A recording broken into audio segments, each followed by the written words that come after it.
Lane, Tanner, and Ty Kalsrud suffer from a very rare genetic disease. It's called pantothenate kinase-associated neurodegeneration, also known as PKAN. It's a disorder that causes the human body to block the absorption of vitamin B5, which can then cause a buildup of iron on the brain. Because of the iron accumulating on the brain, then it causes neurological problems such as falling or speech issues. Which is what their eldest son suffers from. In addition, their bodies spasm and make it hard to do simple tasks. Parents Laura and Jay are both carriers of the disease and did not know it. PKAN is a late onset disease, and as it progresses, it gets worse, eventually leading to an early death. 2 years ago, the Kalstruds found out that their now 13-year-old son, Lane, has PKAN. They tested their 2 younger boys, Tanner and Ty, after Lane's diagnosis. They also tested positive. The chances of one having it are very, very rare, and then to find out that all your sons have it is extremely rare. Lane and Tanner have shown symptoms of the disease. Tanner suffers with issues in his arms and has trouble writing. The biggest things that are a challenge for him are getting dressed, tying shoes, putting a jacket on, eating, anything where he has to use his arms. It's hard. Whereas Lane, his struggles are in his walking, so his body has kind of distorted from the dystonia. Ty has not shown any symptoms yet, but is getting to the age where the disease will begin to show. Laura says the boys don't normally complain, and she tries to give them a normal childhood, but some things they just can't do. I can't do all the sports things that I want to do, like play football or basketball or baseball. The boys do have daily tasks to help slow down the disease. They use a machine called the Vibe.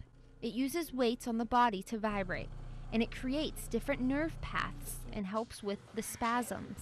The boys also use an elliptical bike. I want to be a normal boy and grow up to be a normal boy. The Kalsruds were devastated and looked to friends and faith, but they were also determined to find a cure. We were on a mission, trying to find something that was going to cure these boys, because how can you lose all of your kids? So we started searching. Laura and Jay scoured the internet for a cure, and in the fall of 2013, they stumbled upon a drug company called Retrofrin. I went to Retrofrin's website. They had an article that they had just posted, weeks before that they had completed a study about a drug called REO24. The drug was tested on all kinds of animals, and the animals were cured after ingesting the drug. I called our doctors, both of them, and told them this, right away. I'm like, this is awesome, that there's maybe something out there, and they couldn't believe it either. So the Kalsrud's doctors submitted an emergency physician investigational new drug application to the Federal Drug Administration, which would allow the doctors to get the drug and try it on the boys. And within 24 hours, the FDA had denied that, saying that the boys weren't on the verge of death. Thankfully, they aren't. But it is a critical disease, because each day that we wait, there's more things that are damaged in their bodies. So the doctors applied again, but this time the FDA said the risk-to-benefit ratio is too high. In our eyes, the risk-to-benefit ratio is their life or death. Without the drug, there's nothing, and they will die.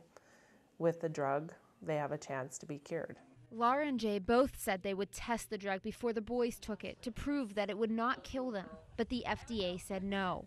Laura has visited the FDA and asked them why they are withholding a potential cure for their sons. They are so used to researching things to death. I mean, they research and research and research. Laura says with rare diseases, they don't have time to study for years. Especially when the toxicology studies come back that it's okay. I mean, that's our main concern, is that the drug isn't going to kill them, and they've already proven that it's not going to. And so I don't think there should be any reason when the drug company, your physician, the parents, and the kids themselves feel that they want this drug or need it. Give us some medicine right now. Just say yes and give it to us? Give me the medicine like right now. I would like it.